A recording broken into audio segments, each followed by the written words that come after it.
where our country's at, I think really have three big threats, if you will, in no particular order. I think our debt, China, and we've drifted from our basic founding fundamental values, I would argue.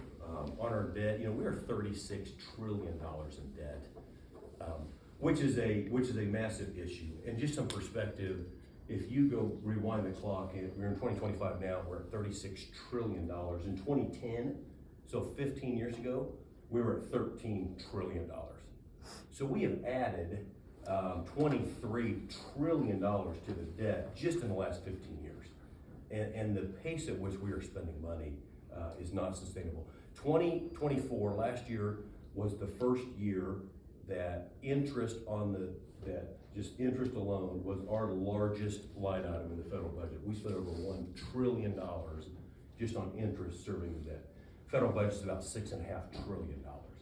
And I just think we can't keep spending money at this pace and not think that we're gonna have some serious consequences.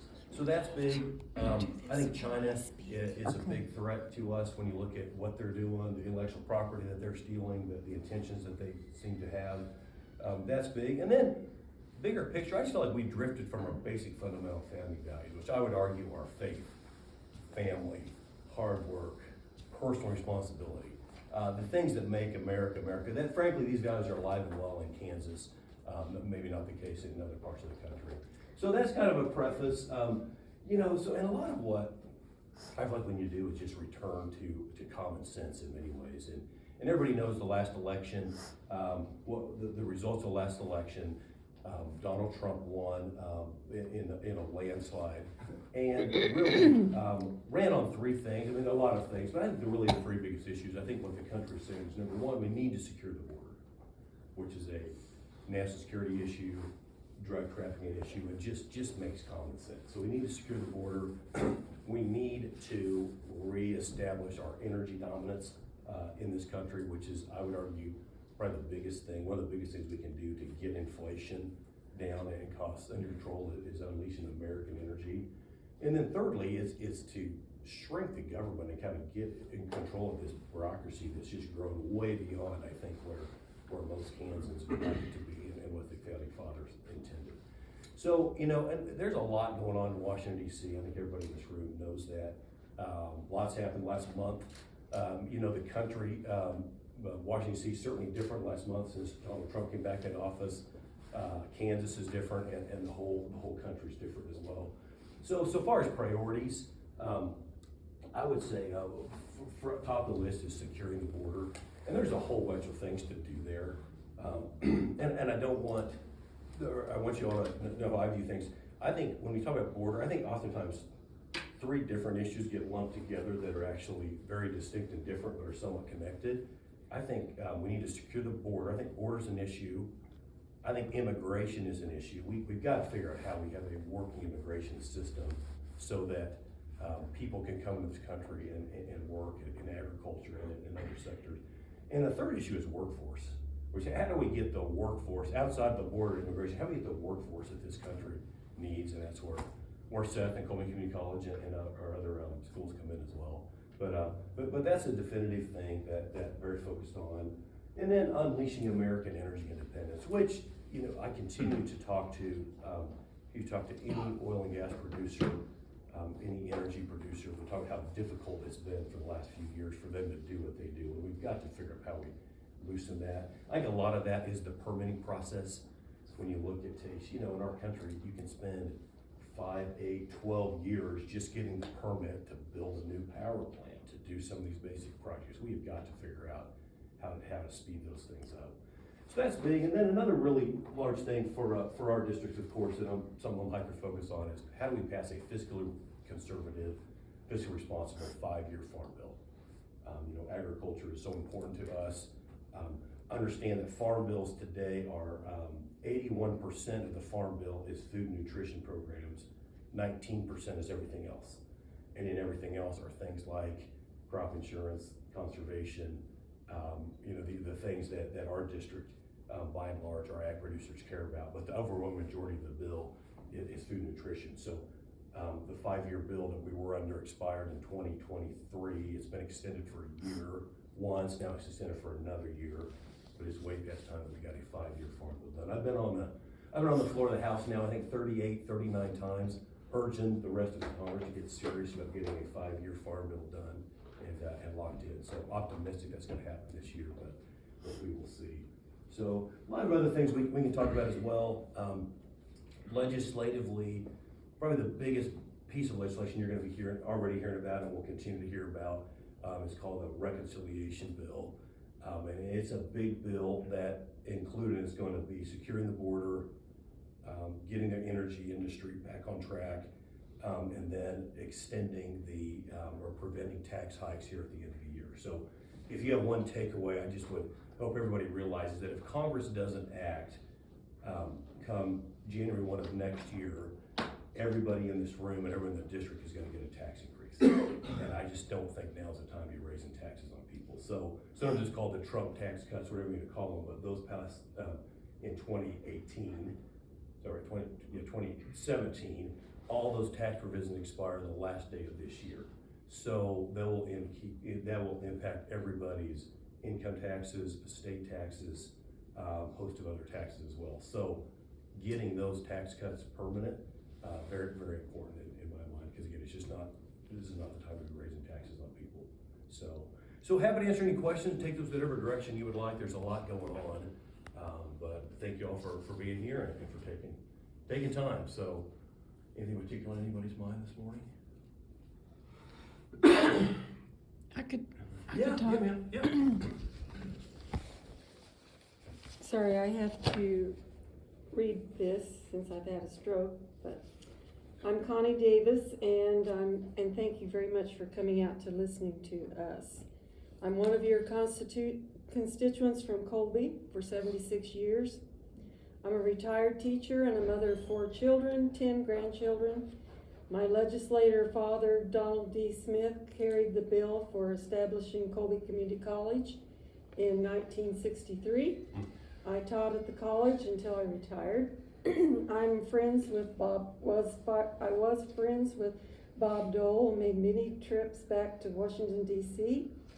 to talk to our elected statesmen and stateswomen. As an educator, you represent me.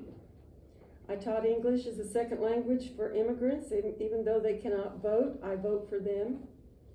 You represent their issues through me for their contribution to economic value to Northwest Kansas and agriculture, industry, and their children in our rural schools. I am watching the fear that immigrants face every day with ICE in our community, ready to deport the estimated half of our friends and workers. As a Christian, I am now watching our neighbors go through fear of deportation. You represent our special ed students in our schools and my grandchildren in special ed. But the Department of Education is now on the chopping block. You and I are alumni of Kansas State University, and I'm watching the demise of $50 million to KSU programs, but you represent me. I'm a retired woman.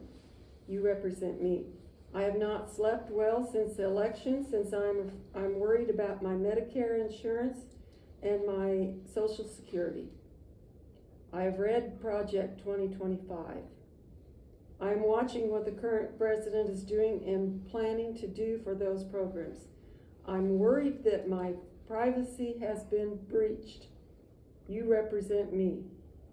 As a constituent, you represent me under the Constitution as part of the we the people, whether we are rich or poor, women or men. And as you are part of the Constitution of the United States of America, we know that you are not a part of the executive branch, but instead are part of the checks and balances as part of Congress. I cannot sleep at night. Day after day, we watch the executive branch go roughshod over the congressional branch. I watch how you vote, and you are not representing me as a constituent in Kansas. Indeed, maybe in part of our world. Can you be an active representative of Congress and represent my interests as a retired woman, an educator, a farmer, a grandmother of children with the future in a safe world, in a strong democracy? How are you representing me? Tell me your first name again. Was it Connie? Connie. Connie, that's Connie right. Yeah, Davis. thanks for being here, Connie. Thanks. You covered a lot of things there. I'll try to pick up on a whole bunch of them. One of which was Medicare, Social Security. There are no cuts to Medicare, Social Security, even being discussed in a single meeting I've been in, talked about. I don't, and President Trump's been very clear that is off the table. I can only speak for myself, but I can tell you I've not been in any meeting with any House Republicans where there's any talk of Has it been breached? Has it been breached? Mm-hmm. The only conversation I've ever been where it's been talked about saying that we're not gonna touch it, it's off the table. So I don't know how you define breach. Okay. But there's that. You covered a lot of other things as well. Hey, on immigration, well, but I think, we've got to get back to common sense and have a border in this country. And ICE and borders are talking almost very clear that on deportations, the focus and priority is going to be on convicted criminals. And that's what they've been doing. I've heard no deportations of anyone in our state that was not a convicted criminal. You tell me if y'all are hearing otherwise. I mean, we understand that agriculture, we agriculture in our economy, we have to have folks in this country to do jobs, and they've been very clear that's really going to start. And my sense is it's going to take a long time. When we're in a situation where the last administration let between 12 and 15 million people in the country legally, just deporting known criminals, of that 15 million is going to take a long time. So that's where that sits as we see it. So, yeah. You also talk about special ed. My big thing on that, special education, is I would argue, I think special education is one of the biggest unfunded mandates in the history of the country. Meaning, the federal government stepped in years ago, as you know, and requires all these mandates on the states, and yet the federal government, don't tell me the exact number, but has only met maybe 20-21% of what they obligated themselves to do when they set the mandate in the first place. So I've been advocating for either the government needs to meet the mandate, or they need to release the mandate and let the states figure out what they want to do. I just feel strongly fundamentally that the school board here in this community is much more equipped to decide what needs to happen with special ed and with your school than folks in Washington, D.C. So I've been kind of one of the main advocates saying on these special ed mandates, they don't need to be funded or they need to go away. But this current unfunded mandates is not what we ought to be doing. So, yeah, but appreciate you being here, Connie, and good meeting you. Others, yeah? Tracy, I appreciate you being here. I'm a big fan of where we're headed, and the border's been a wreck. I'm a big fan of this Doge deal, trying to clean up the waste of government. I tell people I've been 30 years ahead of Trump cleaning up the liars, thugs, and thieves that have been in politics. So, we need to crack down on this stuff. And I've been to your office, and I'm coming back